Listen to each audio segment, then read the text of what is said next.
It's kind of like a bro song, but you have these slightly deep lyrics. What's up, friends? My name's Kevin Desai. I'm a singer, a songwriter, and a producer. Get your soul patches on, because today we're taking a blast from the past.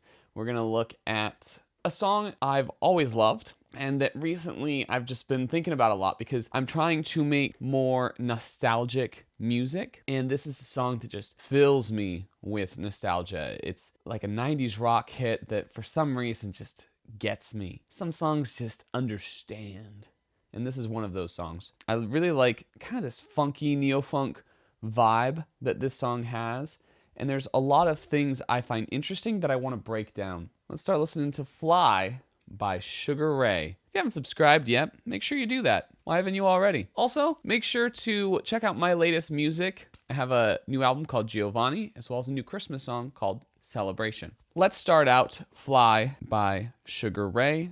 This is Mr. Cat and Sugar Ray riding through.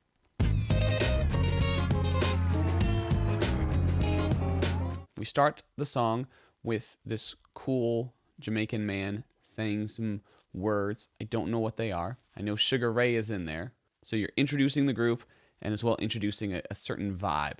Then the bass guitar comes in on an A flat. The rhythm guitar comes in on an A flat major. The drums come in with a simple beat like a, and then the lead guitar comes in with that cool, and those together establish a few things. One, the rhythm of this song in terms of drums is going to be really simple, but the guitars are going to help make it a little funkier. Second, the key is a Mixolydian mode. We know that because we're starting in an A flat major and we have a G flat. That G flat distinguishes this mode as being A flat Mixolydian. What's a Mixolydian mode?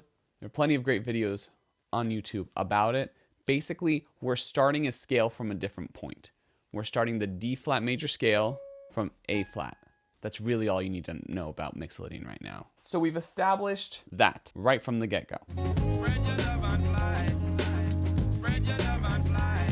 One other thing I like here is that we're establishing that fly is part of this, because there's the spread your love and fly, fly. We're introducing the idea of fly right from the get-go. We're introducing the title of the song right from the get-go, which I think is an incredibly smart way of constructing a song. Now let's look at the verse.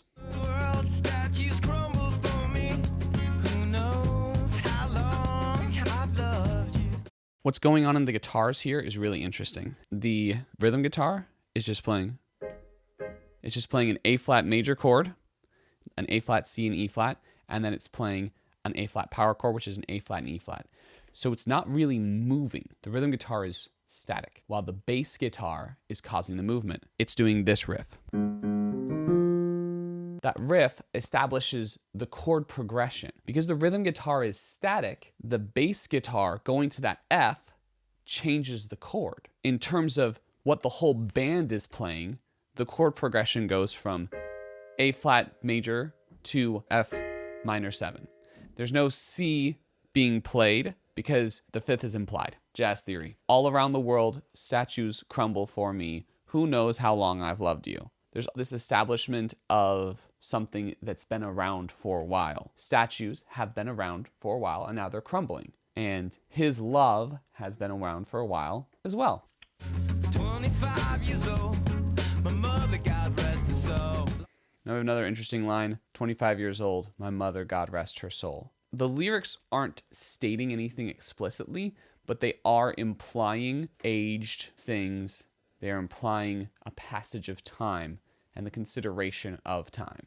It's kind of like a bro song, but you have these slightly deep lyrics, these slightly substantial lyrics, which I think is cool. It's a great way to craft. Now for what's interesting in the chorus. It's actually kind of similar to what was interesting in the verse.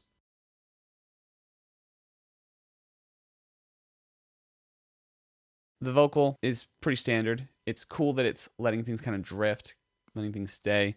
I think the vocal was written originally by the drummer. What's going on in the bass, again, establishes the chord. Once again, the rhythm guitar is static and the bass is changing up the chords and making us go from an A flat major to a D flat sus2, which is just fascinating. I love it. Not one instrument is establishing a chord, rather the group of instruments together is creating the chord progression. Put your arms around me, baby. Well, One thing I like about this song is that the lead guitar doesn't play all the time. It's mainly just there for those interlude sections. I don't know if you guys have ever gone to like local band performances, but I feel like that's one problem I see, is that all the instruments kind of want to play at the same time. And Sugar Ray is teaching us that's not always necessary. The guitar can be a little separate. It can have its own little space, owns the space, has a great riff, and then we move on.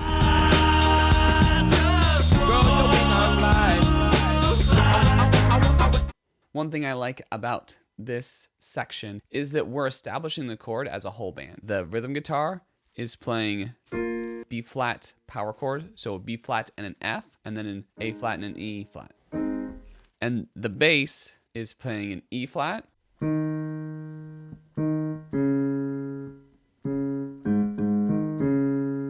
what's cool about that is, once again, the chord in and of itself is being decided as a group, because the E flat's in the bass, we have an E flat sus2, and then the D flat's in the bass, so we have a D flat sus2, and then we go back to that A flat major to a D flat sus2. Also, there's like kind of interesting moments where they cut off instruments, and I like that they use an acoustic guitar more for the muted strum effect. It's not super present, and it's mainly there to establish a percussive funk feel.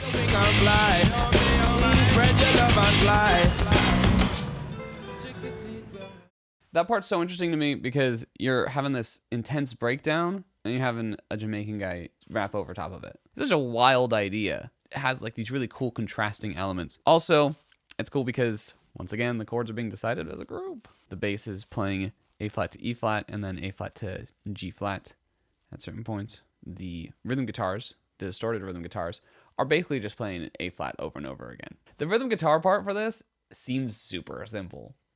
It's not that hard to play. Let's finish off. all around the world, statues crumble. High energy breakdown, really going at it, and then everything falls away. And you have these cool kind of production effects going on. And then slowly you reintroduce elements, the drums, and then the rhythm guitar, and then the vocal, and then finally the bass. It's brilliant.